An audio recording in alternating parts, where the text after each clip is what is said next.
They called him the King of Cool. But behind Steve McQueen's blue eyes and silent swagger was a man who didn't just act like a rebel, he lived like one.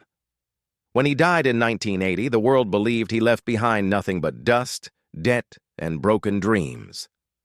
But that was a lie. Hidden behind locked barns, forgotten safes, and decades of secrecy was a fortune so vast it would make his family rich beyond imagination. And what they found would change the story of Steve McQueen forever. From broken boy to Hollywood rebel. Steve McQueen's life didn't begin with fame or money. It began with abandonment. He was born Terrence Stephen McQueen on March 24, 1930, in Beech Grove, Indiana. His father, a stunt pilot named William McQueen, vanished before Steve could even speak. His mother, Julia Ann, struggled with alcohol and instability. By the time he was 8, she had already sent him away to live with relatives on a farm. The boy who would one day own Ferraris and Porsches spent his childhood covered in dirt, learning that love was temporary and trust was dangerous. When his mother remarried, things only got worse. His new stepfather was violent, the kind of man who used his fists to teach lessons. Steve ran away often, sleeping on the streets and stealing to survive. By 14, he was caught and sent to the California Junior Boys Republic in Chino, a reform school for troubled youth. It was there that McQueen learned the first rule of survival: fight back or be destroyed. The boys at the reform school respected strength, and Steve had plenty of it. He learned to work with his hands, fix machines, and build confidence through independence. The experience hardened him, but it also gave him a code: never depend on anyone else.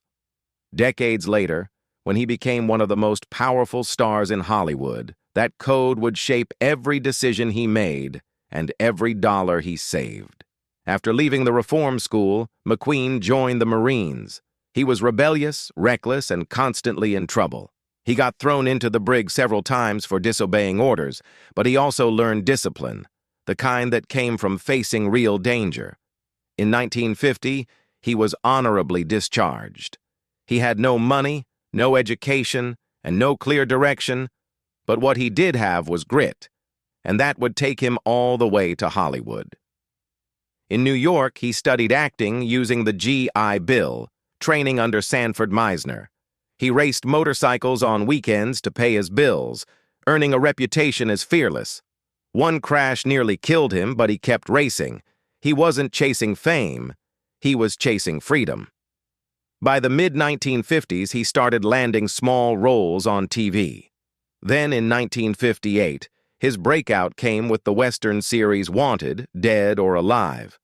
McQueen played a bounty hunter who didn't talk much, but when he did, people listened. It wasn't acting, it was him. Hollywood had never seen anyone like Steve McQueen before. He wasn't polished, he wasn't polite, and he didn't play the studio game. But that raw edge made him irresistible. Every producer who worked with him said the same thing. McQueen was trouble, but he was gold. By the 1960s, that gold turned into millions. The Magnificent Seven, The Great Escape, and the Thomas Crown Affair made him an international icon. He didn't speak more than necessary, but every glance, every smirk, every silence made money. And when he performed his own driving stunts in Bullitt, Hollywood saw something new, a leading man who didn't just act cool, he defined it. The Hidden Empire, How McQueen Built a Secret Fortune. By the early 1970s, Steve McQueen wasn't just the most famous actor in the world, he was also the richest. His paycheck for the towering Inferno in 1974 was $12 million, the equivalent of $76 million today. But money never impressed him. What mattered was control. He'd grown up watching people take things from him: his home, his childhood, his trust. Now, for the first time, he could decide who got what. McQueen began turning fame into strategy. He refused to work unless studios paid him just to read scripts. $50,000 per draft, even if he said no. He demanded creative control over lighting, costumes, and camera angles. The producers complained, but audiences loved him too much for anyone to say no. In the end, he got what he wanted. Not just respect, but leverage. While others flaunted their wealth, McQueen went underground. He started buying what he loved most: machines, fast ones, rare ones, ones that couldn't be replaced. He collected over 130 motorcycles and nearly 60 cars, Ferraris, Jaguars, Porsches, and of course the green Mustang Fastback from Bullitt. Each vehicle wasn't just a toy. It was an investment. He never sold. He stored. Quietly, carefully, and in places no one knew existed. He also made smart business moves. He formed private deals with motorcycle companies like Honda, allowing his image to appear in ads and catalogs. The arrangement brought in millions and continued to pay long after his death. He even took small ownership stakes in racing companies and gear brands. To outsiders, he looked like a thrill seeker. In reality, he was building a diversified empire hidden in plain sight. McQueen's friends later said he kept ledgers and photographs of every bike and car he owned, each with a serial number. Some were stored on ranches in California. Others were hidden in barns across the Southwest. He didn't trust banks, lawyers, or studios. "They'll take everything," he once said. So he turned steel and rubber into currency, one that time would only make more valuable. He also began buying land, large isolated properties in California, New Mexico, and Idaho. They gave him privacy, but they also served another purpose: storage. Some barns were packed floor to ceiling with motorcycles, spare engines, leather jackets, and racing gear. Others held locked crates marked only with initials. To visitors, they were just dusty sheds. To McQueen, they were insurance against the world. By the late 1970s, McQueen had quietly built one of the most valuable personal collections in Hollywood, but no one knew the full extent of it, not even his family. When he died in 1980, most people assumed he'd lost everything to medical bills. But decades later, when those barns were finally opened, the truth came roaring back to life. The discovery: what they found after he died. When Steve McQueen died on November 7, 1980, the world mourned the loss of a legend and whispered about his supposed downfall. The newspapers called him the broke superstar. They said cancer treatments had drained his fortune and left little for his family. But behind the headlines, something very different was waiting to be found. It started 26 years later, in 2006, when estate managers opened a long-sealed barn in rural New Mexico. The air inside was thick with dust and silence. For decades, no one had entered, but what they found inside shocked even McQueen's closest friends: dozens of pristine motorcycles, untouched race gear, vintage jackets, handwritten notes, and unopened boxes marked SM. Every item had been frozen in time, like a private museum of his life.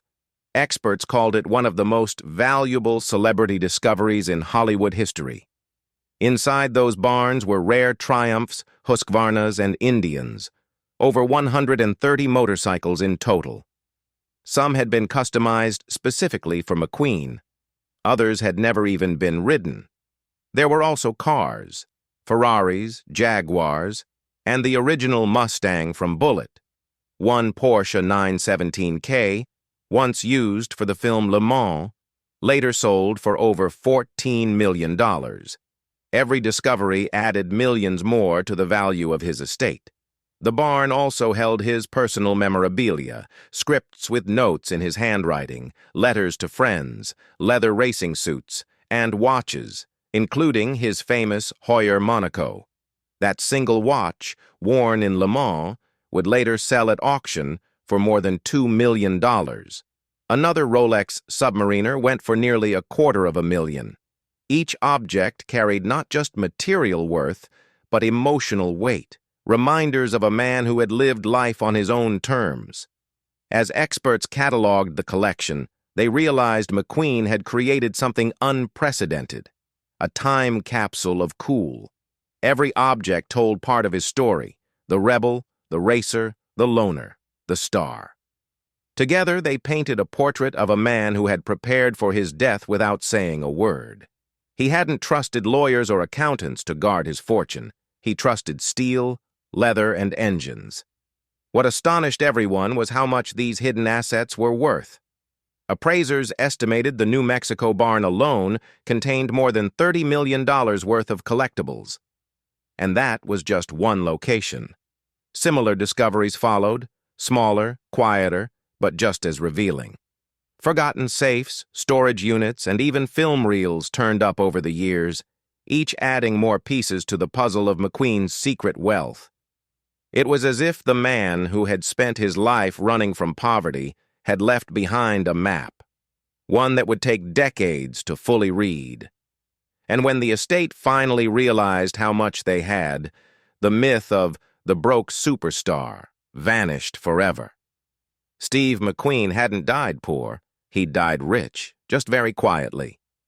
The will that divided a family. In January 1979, less than 2 years before his death, Steve McQueen wrote a will that was as cold and precise as the man himself. It named only his 2 children, Chad and Terry, as heirs, and shut everyone else out. His first wife, Nayla Adams, who had supported him through his rise to fame and raised their kids, received nothing. No money, no property, not even a mention. His final partner, Barbara Minty, who cared for him through cancer, was left only personal items and letters. Rumors said they planned to marry before he died, but time ran out, and the will never changed. A single clause made it ironclad. Any unknown or future children were to be excluded from inheritance. It later blocked several paternity claims, including one lawsuit that was dismissed for lack of proof. McQueen's lawyer, Ed Hookstratton, said simply, "Steve knew people would try to cash in. He made sure no one could." At his death in 1980, McQueen's estate was listed at just $2 million, though that excluded his hidden fortune: the cars, motorcycles, land, and licensing rights that would later make millions. Chad took control of his father's image, while Terry managed business affairs until her death in 1998, when her share passed to her daughter Molly. Legal fights soon followed, over missing memorabilia, unpaid royalties, and ownership of collectibles. Each battle added value but deepened family rifts. Neil later said, "I gave him everything, and I became invisible in his story." To McQueen, the will wasn't vengeance, it was protection, the last move of a man who trusted no one. And in the end, that document became the blueprint for a brand that would outlive them all. The licensing empire: how McQueen still makes millions. By the late 1980s, Steve McQueen's fame should have faded. He had no new films, no interviews, and no social media to keep him alive. Yet somehow his image only grew stronger. As the world longed for something real, McQueen, the rugged outsider, became more valuable than ever. In the 1990s, global brands began fighting for his face. Barber used a single photo of him in one of their jackets, launching a $40 million campaign that turned the brand into a worldwide symbol of style. Tag Heuer followed, reviving the Monaco watch he wore in Le Mans, a move that saved the company and made his name synonymous with timeless cool. Then Ford brought back the Bullitt Mustang, using his likeness to sell special editions that collectors paid millions for. Even Porsche joined in, releasing a Le Mans tribute line in 2017. Behind these deals was strategy, not chance. The McQueen estate approved only partnerships that matched his image: masculine, classic, independent. That restraint created exclusivity, and exclusivity created gold. It all traces back to one detail in his 1980 will: his right of publicity. At a time when few stars protected their likeness, McQueen did. That single clause allowed his family to control every use of his image, turning his name into a billion-dollar trademark.